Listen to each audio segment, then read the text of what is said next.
94.1 FM, 3WBC.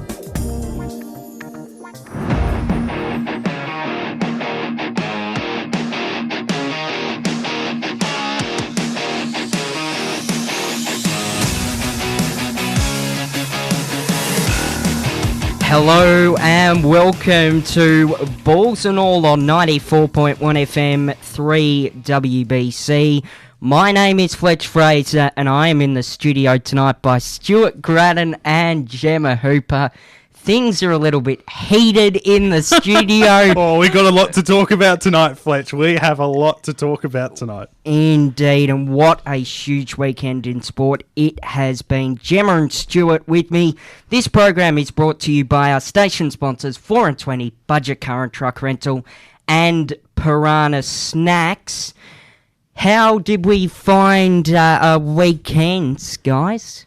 Well, I don't know if you saw the score from Box Hill on Saturday that Stuart and I had the pleasure of calling.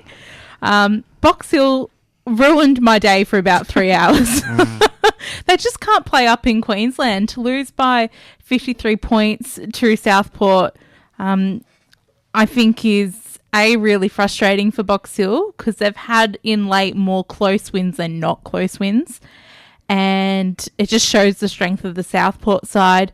They could really go to finals and make the granny at this rate. They were incredible on Saturday. But, Hawthorn beat Freo. So maybe, just maybe, we'll make finals. Silver lining. Yes, one? exactly. Yeah. I had a rough, hour and a bit calling the VFL. And then as soon as that stopped and I turned on the AFL, I was like, yes. We could be onto something. Yes. How was Carlton, Fletch? Yeah, they're wobbling. They're rubbish. I could say a couple of other words. It's fair to say I was on the way to a family dinner on Saturday night and listening to the radio coverage in the car.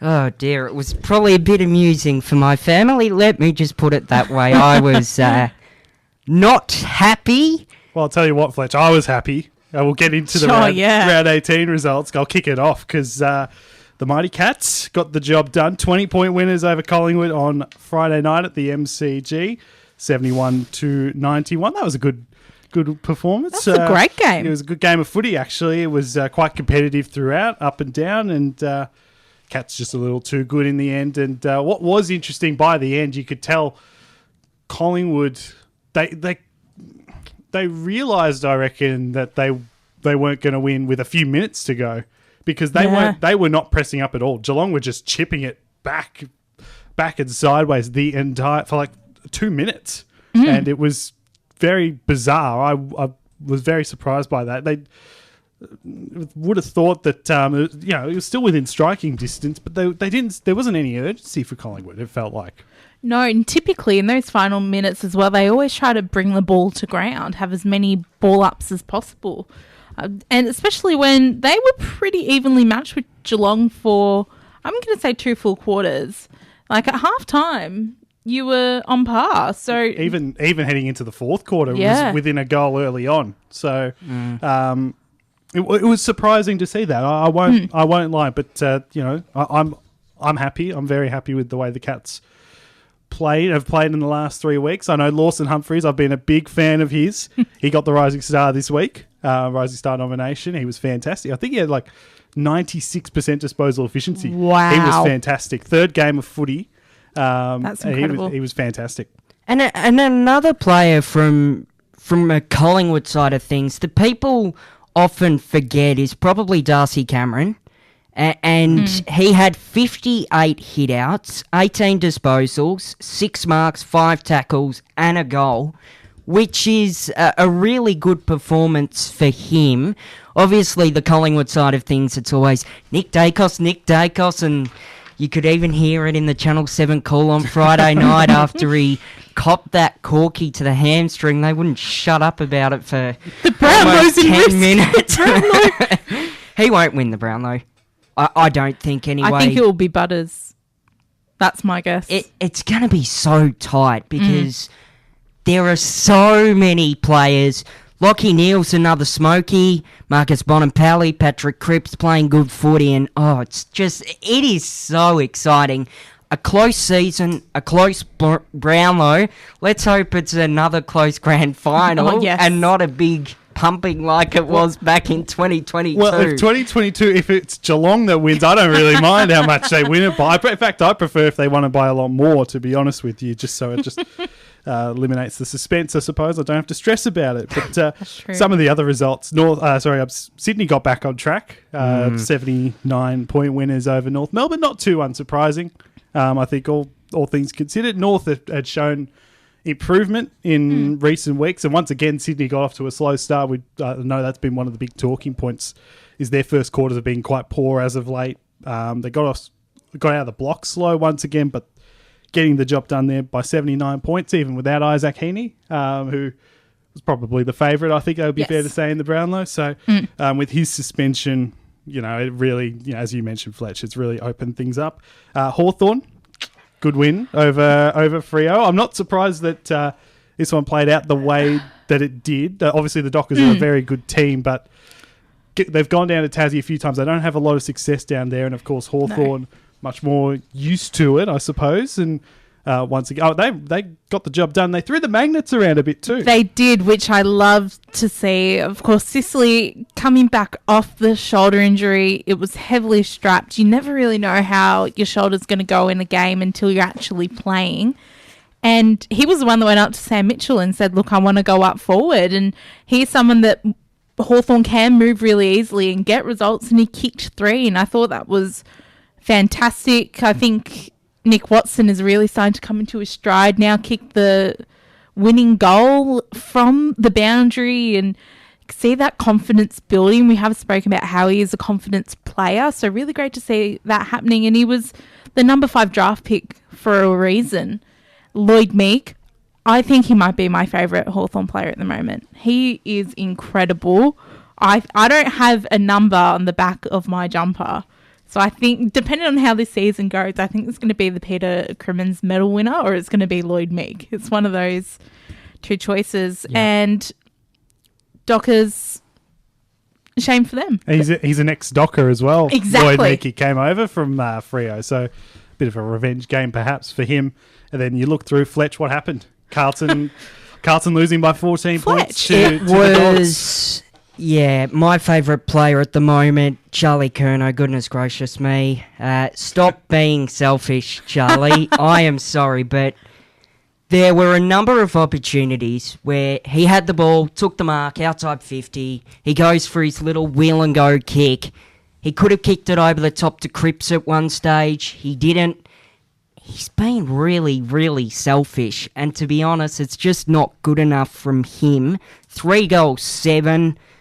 That is, to be fair, that's rubbish. Can't be kicking that poorly. If you're going to be selfish, you can't be kicking that poorly. At least be good. Yeah, because it comes back to bite you in the end, and it comes back to bite the club. But to be fair, I think Charlie Curnow's he's not a massive problem. The problem at the moment defensively is a very real one for Carlton, because they've lost 6 games this year. 5 of them they've conceded 100 points at least.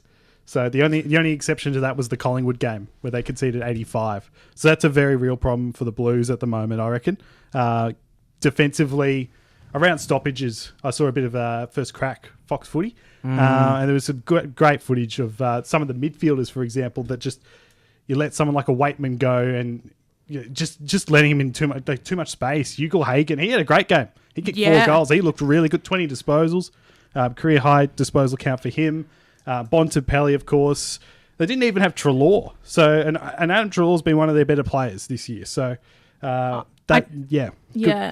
I think it's important to note as well. I know we talk a lot about Bevo and the Doggies. They're not doing as well as what we all think they should be with the side that they've got, but they've still had 9 wins this season. They're the same as the Suns. They're the same as Hawthorn.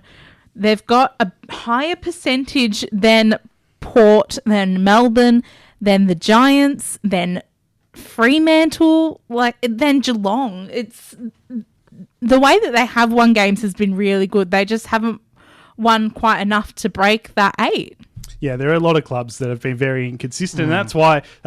Yeah, well, I don't know if we'll have time to touch on the ladder, but it is very tight for a reason. 2 games Saturday night. Adelaide won by 32 points, 71-39. Not a game, I think, not the best game of footy to watch, probably. No. But what I did like about the Crows, Riley Thilthorpe. They played him as the sub, and he came on. He made a difference. He looks massive now. He looks he's really bulked up in muscle, and it's a shame that Adelaide's out of contention probably, because that he probably is a difference maker going forward for them.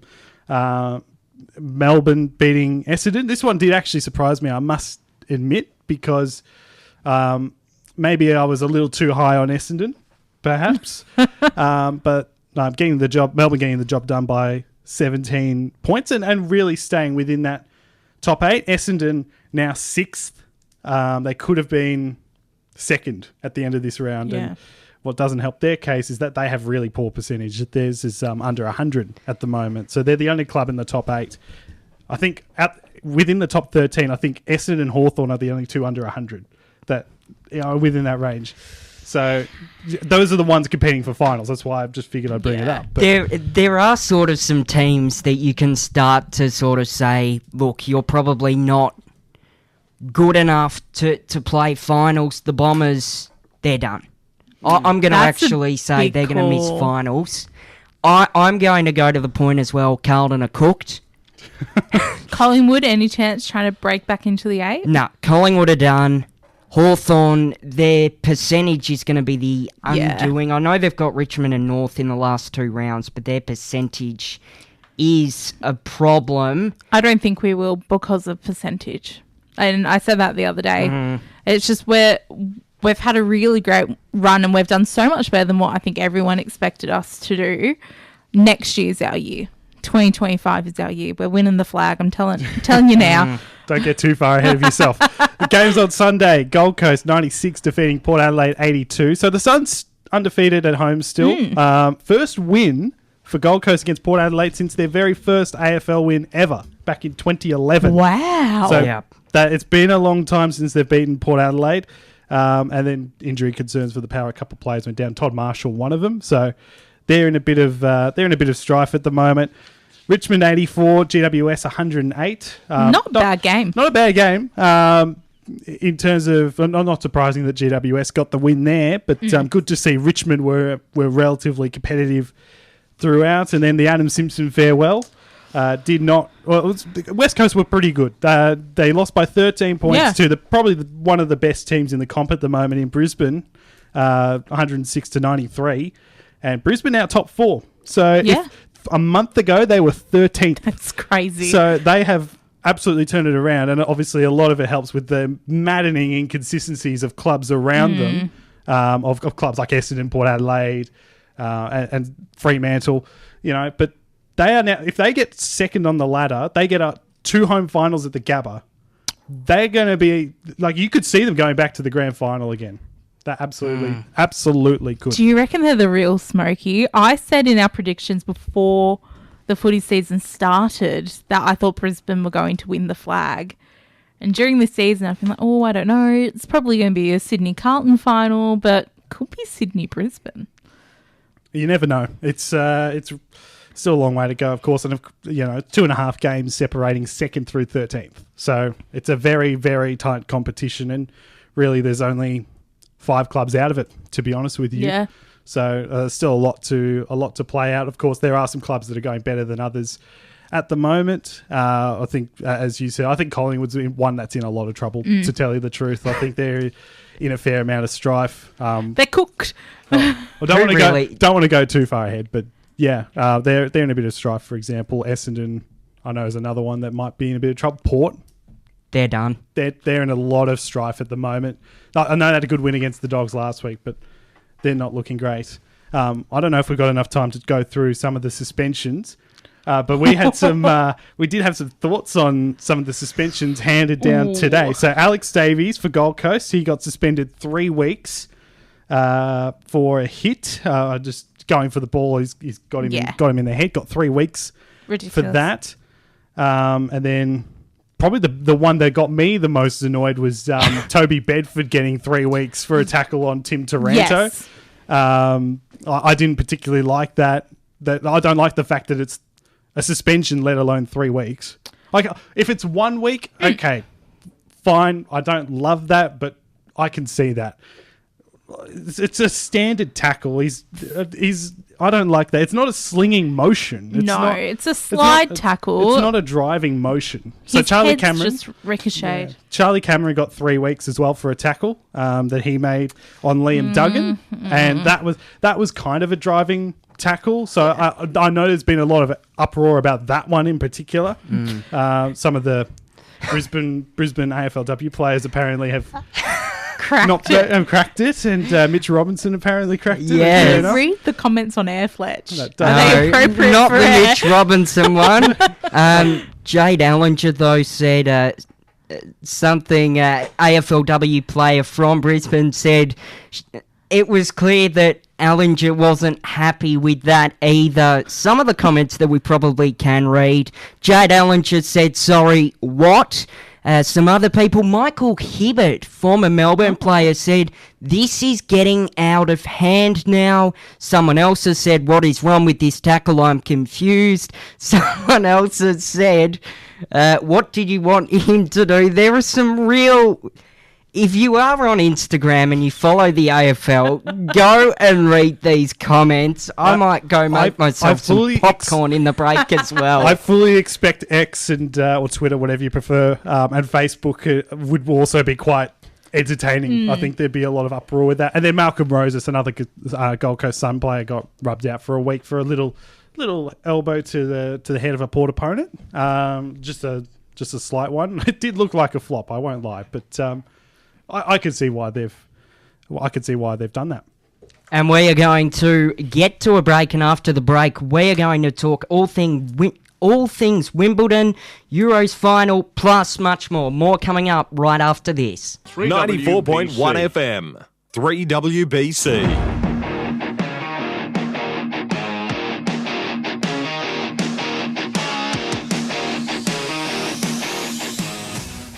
Yes, and this morning we had the Euros final in the soccer. Spain up against England. It looked like England were going to win, but in the end, Spain got the job done 2-1 in the European Football Championship on Monday. It is their 4th European Championship title, and England's trophy drought continues. They have made back-to-back Euro finals, but lost both of them. They have not won the European finals championship title since back in 1966, which is, of course, the same as St Kilda in the AFL. But did either of you watch this morning? 5 a.m. it started. I watched the tail end of the Euros, and I'm so happy that football did not go home to England. As a Scotland supporter in the Euros, I'm very happy that we were the only country to beat Spain in the Euros.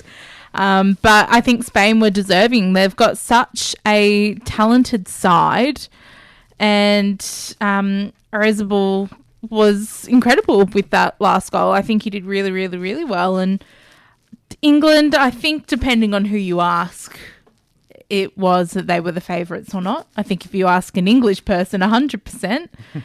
But I'm just not convinced that they've got the right strategy. We've seen this a few times with England now, as of late, and they just can't seem to get through that final hurdle. It's really, really interesting. Yeah, when you look at the numbers, they were outplayed England by Spain, so 16-9 shots for Spain, 6 of them on target versus the 4. Possession, about 2/3 were to Spain, a third to England, so 66% to 34%. Yeah, when you look at those numbers, I mean, they were the better team, Spain. There's no real doubt about that. And of course, it doesn't, with football, it can be a game where, you can have all those kind of possession and really dominating that perspective, but the opposition might get one on the counter attack, and for example, when we really go against the flow and surprise people. I know that does happen quite a bit. So I think for Spain, I mean, it was a phenomenal result. It's exactly, of course, what they dreamed of, and probably the most deserving. To be honest with you, I felt like England were they had a good run, but also kind of like maybe they overachieved a little bit. Yes. Indeed. And moving on to Wimbledon, the men's final first, Carlos Alcaraz defeated Novak Djokovic last night. It is Alcaraz's 4th Grand Slam title. He is playing some fantastic tennis at the moment. He played a level above the 7-time Wimbledon champion in Djokovic. Djokovic had a shocker yesterday. He was way off par, way off his best, and to be honest, it might be time to hang up the tennis racket. Oh, let's not go that far. I think he's obviously still a fantastic player, but he got well beaten. I think that goes without saying in this one. There's still a very good player, but for Carlos Alcaraz, 4th Grand Slam, 2nd in a row at Wimbledon, won here last year by beating Novak Djokovic. So, 2-0 against him in Grand Slams now. So that's a pretty good record to have if you're any player. Definitely. 21 years of age as well. So he's still got a lot of development. So he's probably not even at his best yet, Carlos Alcaraz. So that's a really scary thing to think about when you say it like that. But he was far superior in all the stats really, and Novak was really off his game. You could tell. I'm not sure, whether or not he was just thoroughly outplayed, or if it was an injury. You're never really going to know those kind of things. But yeah, he was well off it, and Carlos was significantly better. And forehand, backhand, was significantly better all over the court. Up at the net, at the back of the court, it's just better in every facet. Djokovic just looked slow. He looked so slow. And I don't know if it was stress. I think maybe it was a little bit of karma, because he was talking to the press about how good he was not long ago. Dear. But yeah, the final set he played all right. Yeah. It was just those first 2 sets, he just couldn't get on top. And Alcaraz, of course, being younger, is going to have a bit more agility. I think he's a very talented player. As you said, sure, he's not at his peak yet. And just a side note, I can't imagine how crazy Spain is going having someone win Wimbledon and then winning the Euros. And something else as well with Djokovic, this is a stat that I found this morning that is quite remarkable. The 24-time Major Grand Slam winner is without a title in 2024, marking the first time since 2005 that he will go into August without a trophy to his name in the season. 37 years of age, that just sort of shows where his tennis is at the moment. He's a little bit shaky. Yeah, he's vulnerable in that regard. And, I mean, you still got to give him a lot of credit because he has made another final. We're kind of talking about him as if he hasn't, he's fallen short in, say, the quarterfinals, for example, but made it to another final. But that's just the the talent that he has. Those are the expectations we have for him to win every Grand Slam. Really, to be honest with you, but it's a good thing for tennis that we have. I know Jannik Sinner didn't make it to the finals, but he's had a great year. Of course, he's the world number one. Alcaraz, he's won a few times this year as well. The old guard, Djokovic is the last of the old guard, and now the new stars of tennis are really starting to shine in a big way with Sinner and Alcaraz, and there'll be more along the way as well. And very quickly as well, before we do get into some local sports scores, Barbara Krejcikova wins her maiden Wimbledon ladies singles title, defeating Jasmine Paolini 6-2, 2-6, 6-4. The 31st seed. And something that's really interesting as well, her win comes 26 years after her mentor Yana Novotná, who tragically passed away with cancer back in 2017, claimed the Wimbledon title. And the player there, Krejcikova, I have gone through Google Translate pronunciation for that, so apologies if it is wrong. But she did go and see the former champion to ask for some advice and guidance in her career. So a great result for her as well. Just some very quick breaking news in regards to the AFL. So Lance Collard, who is a young St Kilda player, has been suspended for 14 weeks after he made multiple homophobic comments to Williamstown, who played against Sandringham in the VFL on the weekend. It was a 20-point loss to Sandringham. That is through Bartholomew Brixton. But, yeah, that is not good for Lance Collard.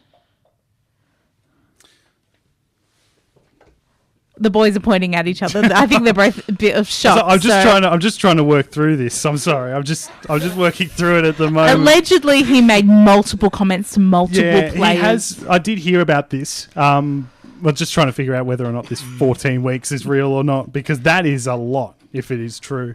It's I don't know if it is real or not, but because we've seen Jeremy Finlayson, of course, he got suspended, and 14 weeks. Will Powell got suspended, of course, as well for Gold Coast for homophobic comments. So, just confirm that for you.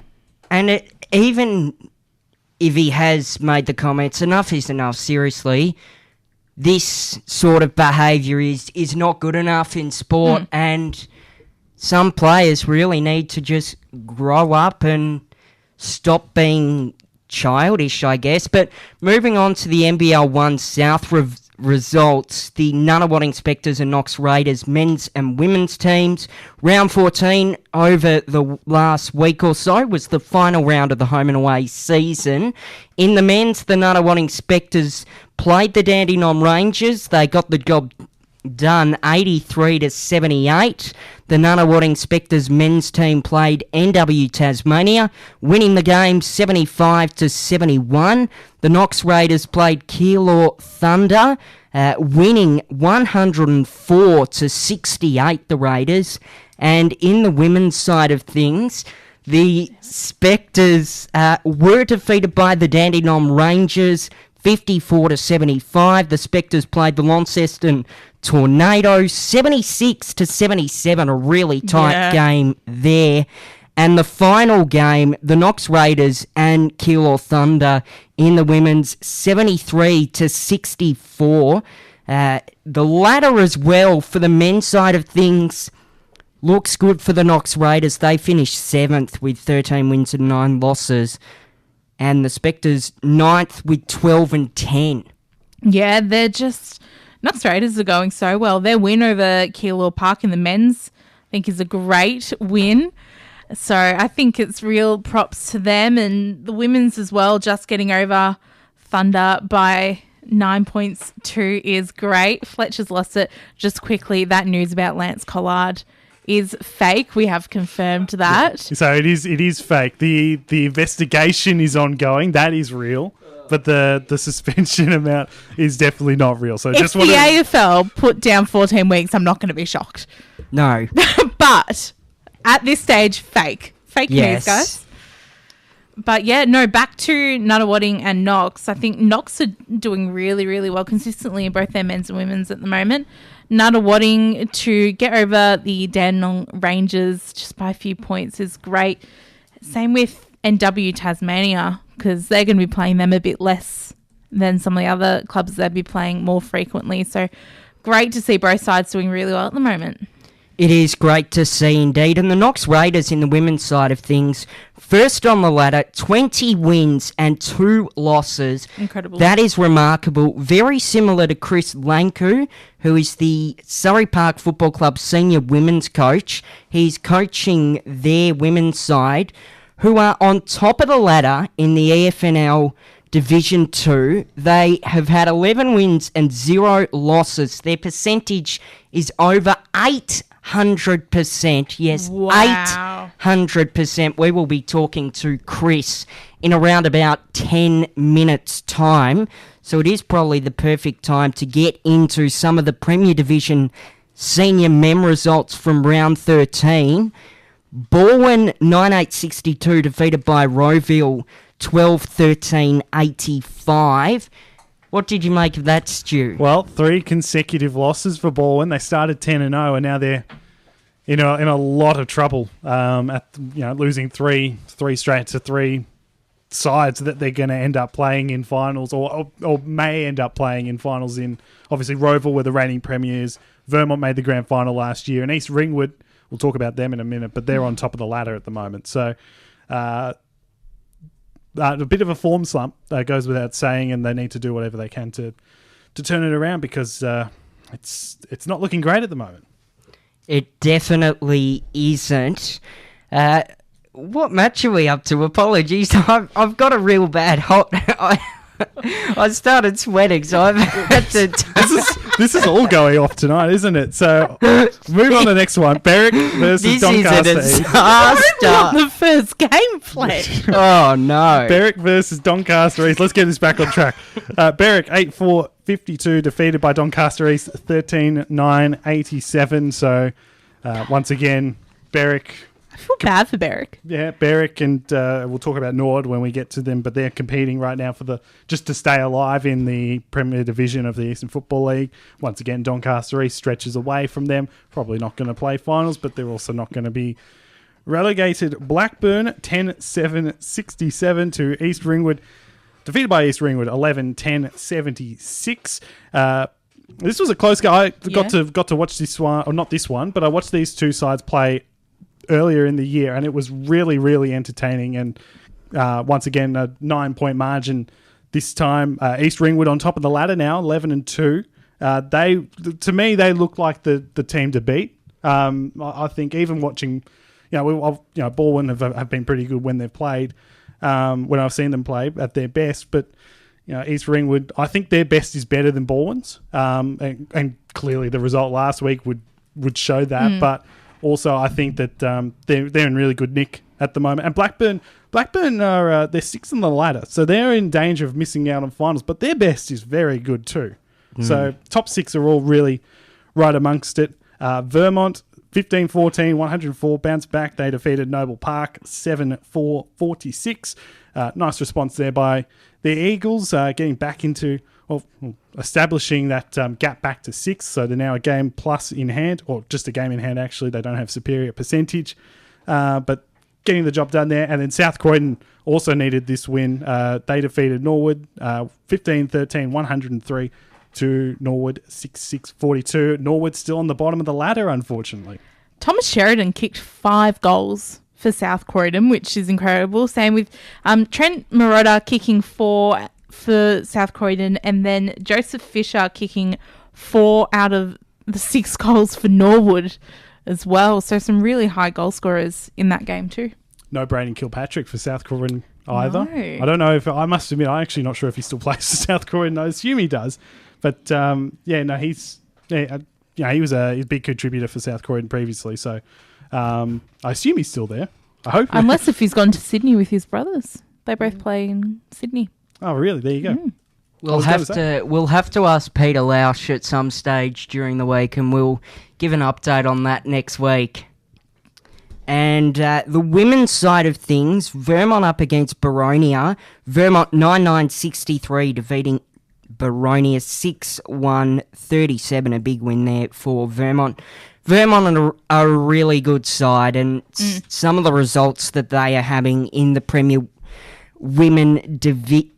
Division women competition are absolutely fantastic. The White Horse Pioneers, they didn't have a great result, 1-3-9 going down to South Croydon, 7-13-55. South Belgrave and Mount Evelyn. South Belgrave 4-7-31 defeated by Mount Evelyn 8-9-57. This final game, a 98-point thumping.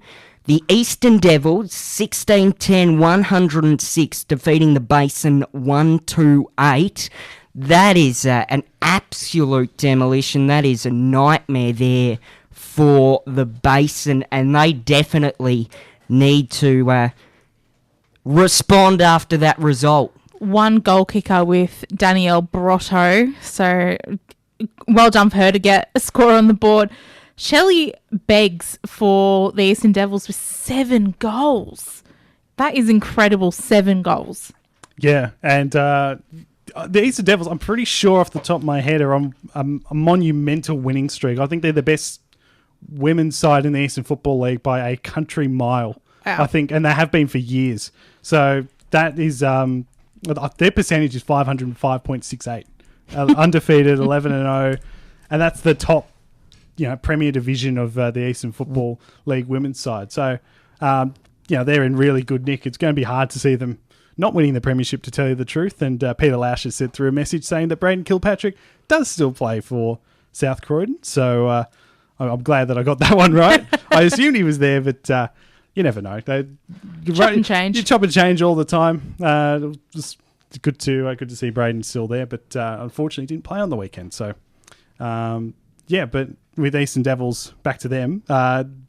Unbelievable what they've been able to accomplish. I think their winning streak is, I don't know what the number is off the top of my head, but it's the second longest in the history of the competition, men or women. Crazy. Men or women. So That is amazing. Are playing an unbelievable level. And we're going to take another quick break. Our guest, Chris Lanku, joining us next on Balls and All.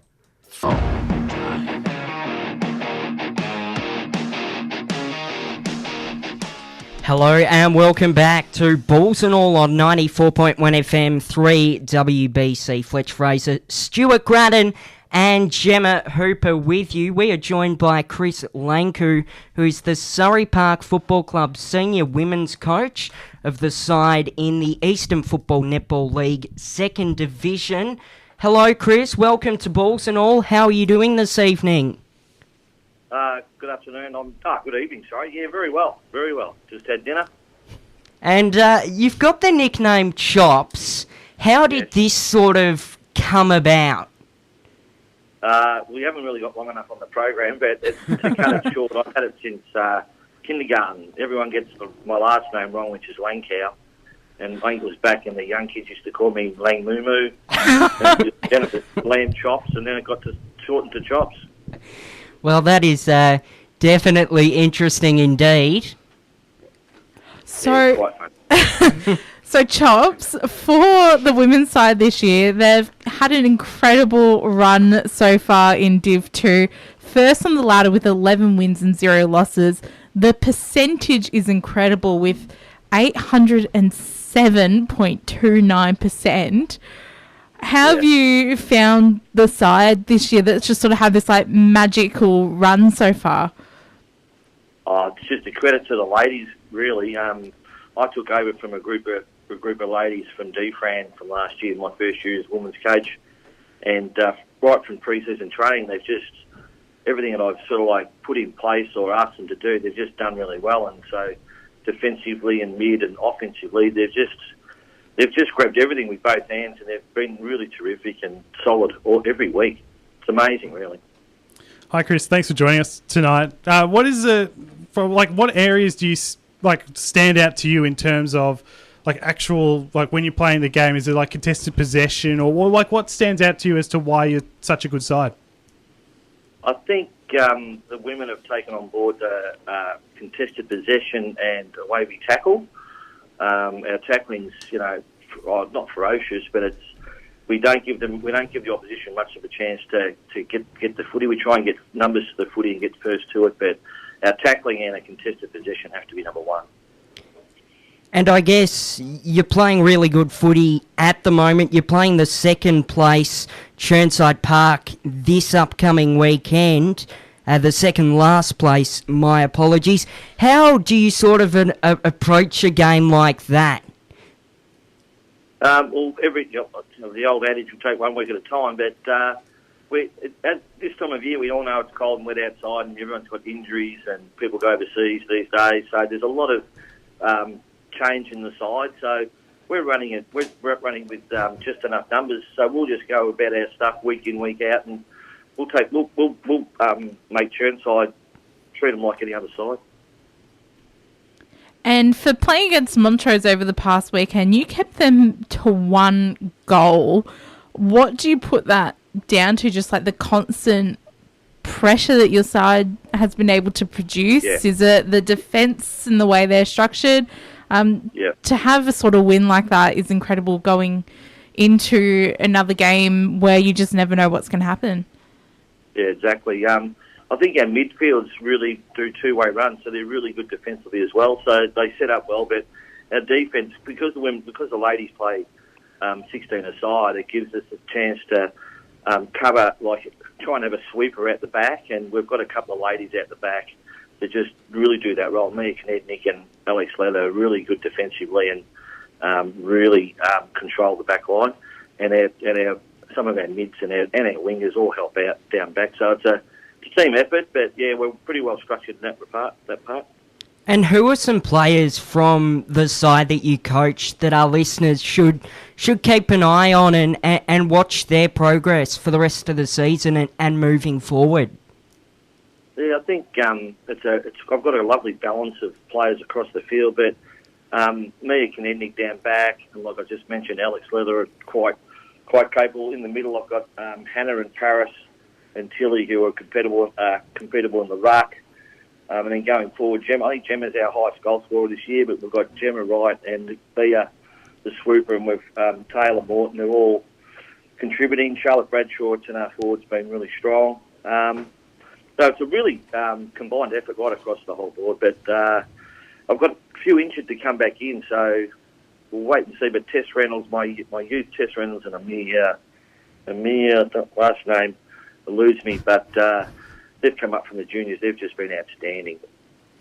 Now, I understand that you've coached at Surrey Park for a long time. You've coached the reserves, you coached the under-19 boys, and now you're coaching the women. So how did you have to did you have to change your coaching philosophy, I suppose, when deciding to become the women's coach? It's women's football's it's just growing every year. It grows, and what I love about I didn't really change much philosophy, but I just what I love about it is when we ask them something, they just do it. Like not like the men. The men sometimes say, the coaches sometimes he's waffling on or whatever, but in the women, they just really listen and they really want to become better players. So I found that coaching the women I'm enjoying it that much. I'm having a blast. How would you sort of describe your coaching method and the style of coaching? I've got me and my assistants, Rod and Jeff, we just approach with a style that's footy's chaos, basically. We're just trying to make it a bit organised. So when we get the footy, just make sure that we've got a bit of voice, we get some numbers to the ball, and then we just try and move the ball forward. But the coaching staff that I've got, everyone's just bought in, so it actually makes the job really enjoyable. You talk about your coaching staff buying in, but Surrey Park as a club itself places an equal importance on driving success for both your men's and women's programs. Can you talk a bit about what the club's doing to help ensure that and see the growth in both sides?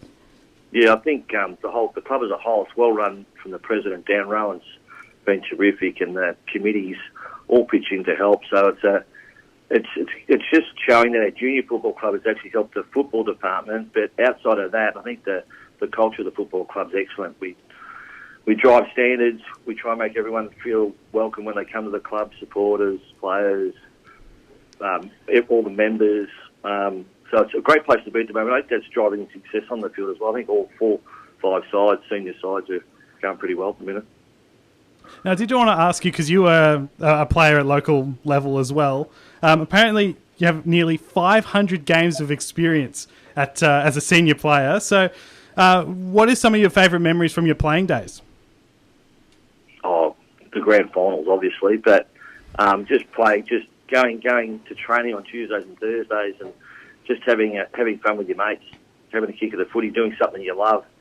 But playing local footy, enjoying each other's company and respect. Like we always played it hard. We game hard, but it was always fair, and we always used to acknowledge opposition and have a beer with them after the game, and probably been a bit old school there, but that's the way we used to operate. I love those times. It was terrific.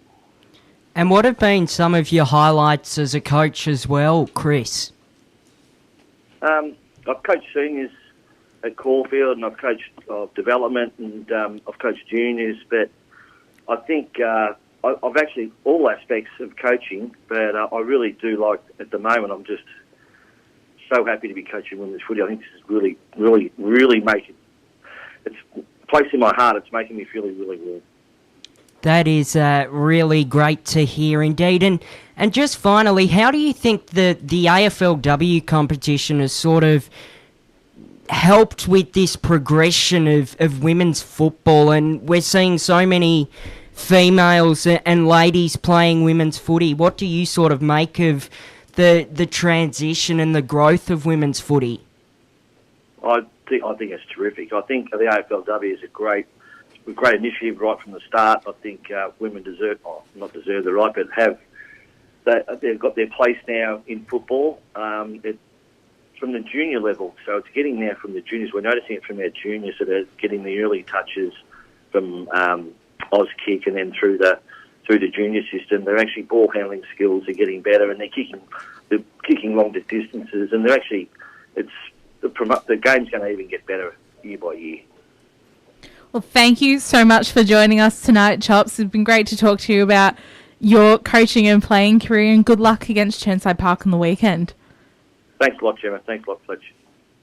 And there we have it, Chris Lanku joining us on Balls and All. And the growth of the AFLW is absolutely fantastic. Of course, they're underway with their pre-season preparations at the moment. A number of teams going on pre-season camps, community camps, and the AFLW season actually does start on the last weekend of August. So it is fast approaching indeed. Definitely. Round 1, AFLW Hawthorn Carlton. They've never played against each other. Fletch and I have been dying for this to happen. So to get the opportunity to call Hawthorn AFLW games again on 3WBC is incredible, but we might have to have a couple of buffers in the commentary box that night.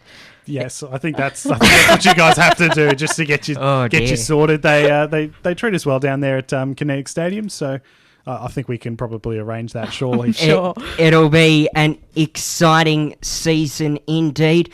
A bit of news, though, out of the week. A personal best that Jessica Hull set, Gemma. You came across this.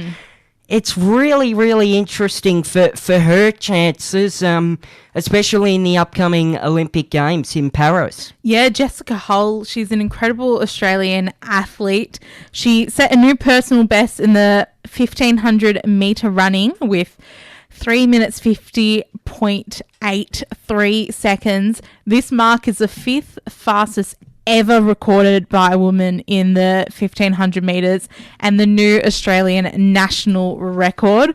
Her previous personal best came on May 25th when she was only 5 seconds slower. So to have a new personal best a month and a half after before you set a new one is just incredible. And she will be representing Australia at the Summer Olympics for the second time in her career. She finished 11th in the 1,500 metre final at the Tokyo Olympics in 2021, and she's in a really good spot for the Paris Olympics. It is going to be exciting times indeed. And just quickly as well, today we had some news that Sydney's Travis Bazana has made baseball history, becoming the first Australian to be selected first overall in a Major League Baseball draft.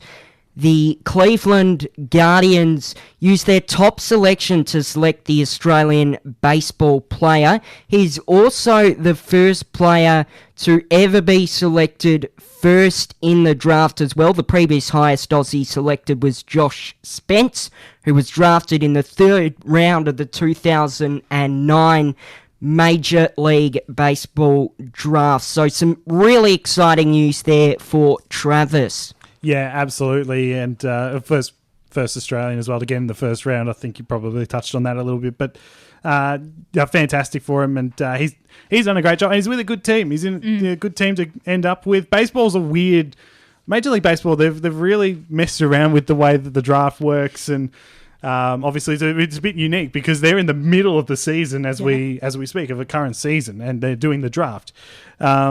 And Cleveland right now, Cleveland Guardians, they are the best team in baseball at the moment. That's how well they're going. So good team to work with, and they've been good at developing pitchers. So very, very good chance that things will work out for him, but it takes a long time to develop. So we'll see how he goes. 100%. And just finally as well, a massive happy birthday to my mum. Happy birthday to you, and I hope that you had a fantastic day, and hopefully I wasn't talking as much sport on your special day as I normally would, because oh dear, it is a disaster at times. Poor Michelle, happy birthday. It is a lot of people have birthdays on the 15th of July, I've realised. I think I know 6 or 7 people. July is a crazy month for birthdays. Croops' birthday's on the 11th, and he knows 9 other people. Yeah, wow. There's a few people, that born in July.